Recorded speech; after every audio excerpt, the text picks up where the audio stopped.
SirVern back here, and today I am reviewing Neptunia Reverse for the PS5.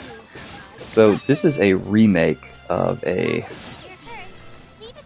older game. I'm not sure what platform it initially came out on, but I believe this is like a remaster of a remake. So I know you can play this on PS5. Other than that, I'm not exactly sure where you can play this. The original console that it came out on, I'm sure, and then probably PC, you know. But I'm going to go through the same categories I normally do. I'm going to go over graphics, performance, gameplay / story, replayability, fun factor, give them a score from 1 to 10, average it up, and that'll be what I give it. And then some notes at the end. So as you can see here, this is a JRPG. Okay, a lot of emphasis on the J. I heard about this from Isha Gaming. If you haven't checked her out, do so. She's an amazing YouTuber.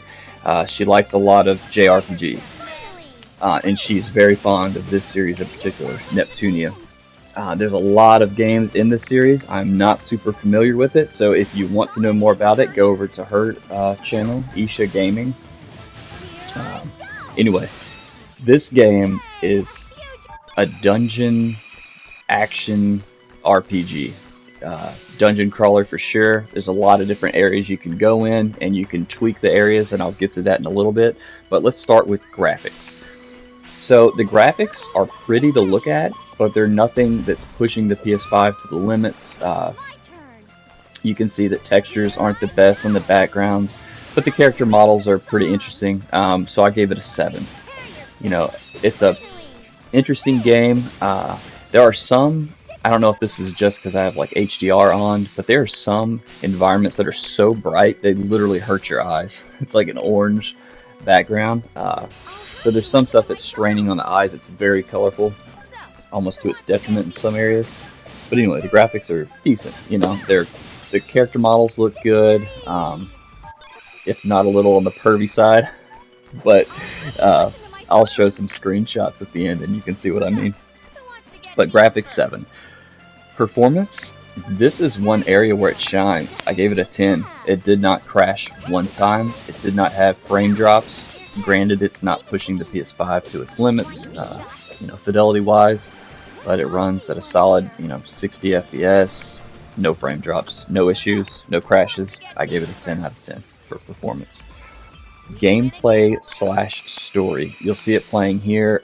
Right now I'm just kind of grinding and leveling up. So Isha's been talking about this for a long time, this series, going back years and years. And I was chatting with her, and she mentioned this game. I looked it up, and it was on sale, so I gave it a try. I'm not super into JRPGs. I mean, I've given some a shot. Let's see, Ni no Kuni I've played and enjoyed, Final Fantasy, that kind of thing. But this is the first really Japanese RPG that I've played, and it was fun. And the story is in this category as well. So the story of gameplay, it's fun. It is repetitive. Sometimes, you go to a dungeon, clear out the enemies, you find bosses, you clear them out, you go to a story section, you go to an event. But it's fun. It's engaging. I like the battle system a whole lot. You have to be like in range of the enemies. And sometimes you can, if you manipulate it just right, you can strike 2 enemies at one time, which is really, really cool. As you can see, I'm fishing here. It has fishing. If you mess up like I just did there, or if you have a fishing pole that isn't strong enough, sometimes you'll engage enemies. So it has a bunch of different stuff. Fishing, combat, and then I'll get to the story. So the story is interesting. It's basically the console wars. You're in a world called game industry, believe it or not. So it's very unique. All of the characters represent like Sega, PlayStation, Xbox, Nintendo.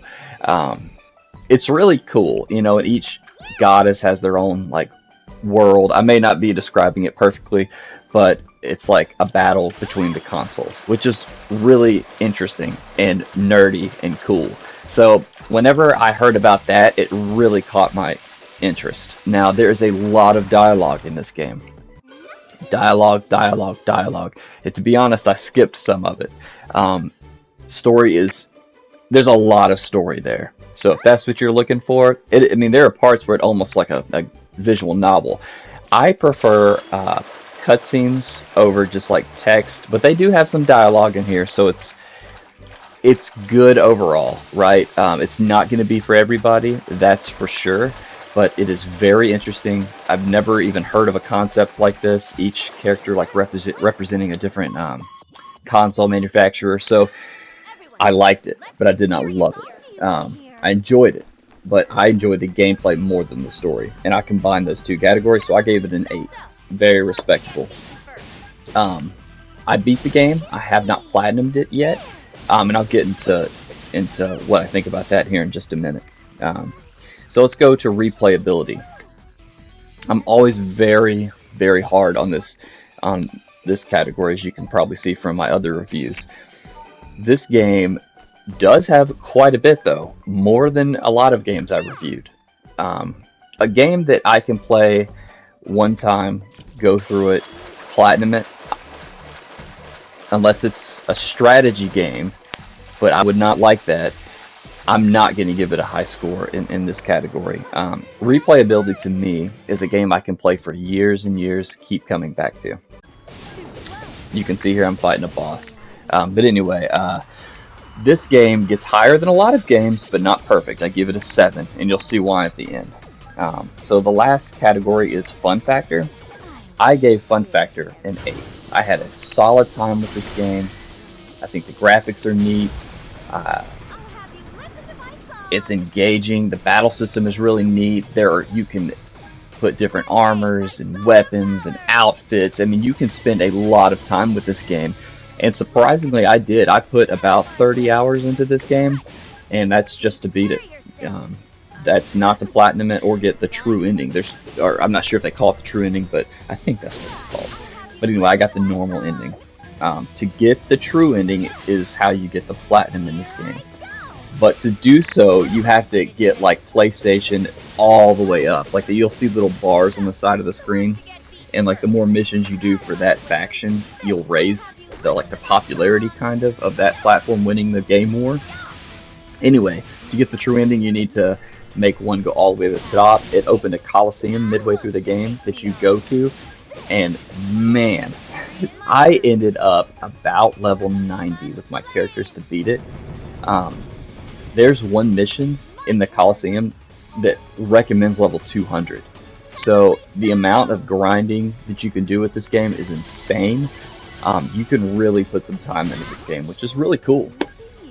So I really, really enjoyed the game, and I gave it an 8. So it was a lot of fun.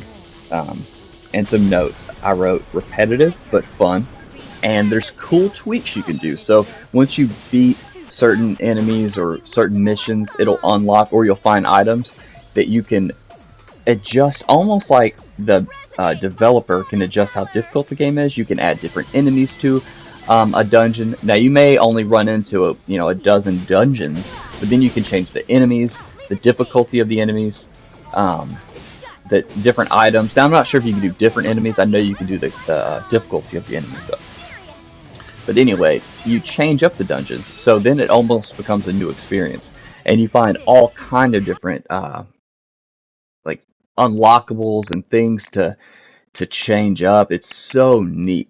So that adds to the replayability and the fun factor to me. And then I wrote a long platinum, and it is long. To get to level 200 is going to take you probably 100 hours. And then I wrote interesting but strange story.